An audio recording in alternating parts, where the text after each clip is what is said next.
Once upon a time, in a forest filled with starlight, lived Nina the Nightingale. Each night, Nina sang beautiful lullabies that helped all the forest animals fall asleep. One evening, as the moon shone bright, Nina decided to explore the nearby whispering woods. She met a kind old owl named Oliver who guided her through the trees, sharing tales of the night.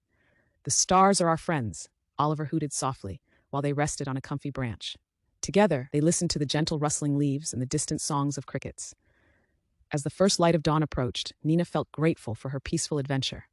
From then on, she sang with extra joy, filling the forest with warmth and delight every night.